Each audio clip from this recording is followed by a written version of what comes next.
My life became very stressful right after my mother had passed. She was the person who held our family together. I was caring for my 4 young children and 2 stepchildren without really the help of my partner of 12 years. I was really depressed. I was feeling like the weight of the world was on my shoulder, and there was just way too much for me to manage. And so I believed that using meth, using drugs to try to cope and deal with the stress, I thought that would help, but it was a horrible decision that led to getting my children removed and put into state custody. I think Keith and I, both of our biggest fear was going back in time and giving up our freedom. Having your youngest be 11 and then rewinding that clock and starting all over was really scary.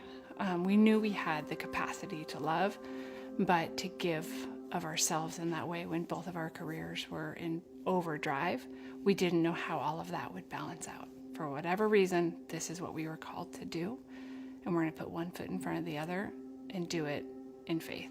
As a mother, I felt like I had failed completely. It was my world, just ripped out of my hands. I felt lost. I felt very, very alone. We had just finished our classes. We had just finished our home study, and we were waiting for our first child. And I was on Embrace, and I was faithfully reading through their Facebook post, and they had posted a story of these children needing a place. And the next morning I got on, and I said, have they found a home yet? And they hadn't. And so then, for whatever reason, we just felt like we were being called to those little guys. We said yes. And then we got our first, they call it a placement, we got our first children. And I remember the first 3 days I was sitting in my office and I started to cry, and I'm like, oh my gosh, I don't know what I did, and I certainly don't know if I can continue to pull it off. And then we got in this groove, and one day became 2, and a week became a month, and we're almost going on a year. And I don't know what life was like before we had what we call the littles. They're just folded in as part of the tribe.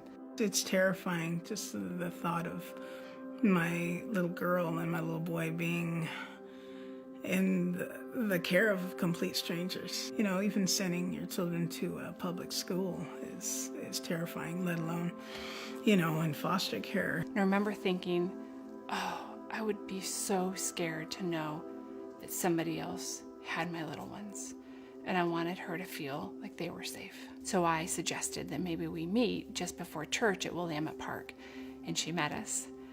And she was just this cute, spunky, pink hair with just a beautiful smile. And I knew there was something different about her then. Boy, the very first time I met the Darts, I was afraid at first, to be honest. I was afraid I'd be, judged and, maybe looked down upon. But that wasn't the case at all. They were very warm and very loving. They hugged me from the get-go. And then I remember that day I said, hey, we go to church just up the hill, and next week maybe you want to meet us there. And to my surprise, she said yes. And then we started meeting at church, and we'd pick her up at the bus stop at the bottom of the hill. And we slowly started to develop this relationship. And then here we are going to church. Here I am hanging out with my kids at the Dart house. I never knew that this would happen. It takes a certain type of family to open up their home to a stranger like me.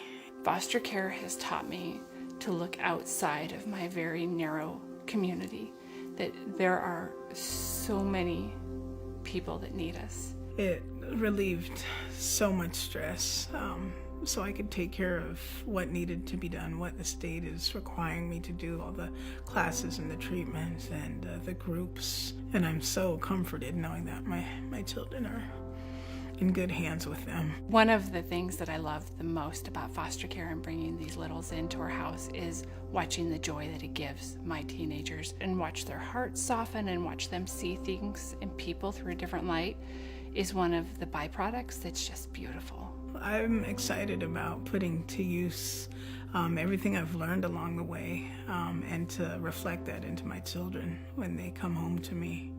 And I know it's going to be soon, so. So when I think about the day that they're going to go back home, because I know it's going to come, I'm mixed. Part of me wants more than anything for them to go back home because that's where they belong. That's where they want to be. I think about missing their giggles and tucking them into bed. And for that, I'm selfishly sad. But I know it's the right thing to do. I've come a long way. I feel very strong. I feel like I can handle anything now. I feel like a weight's been lifted off my shoulders, most definitely.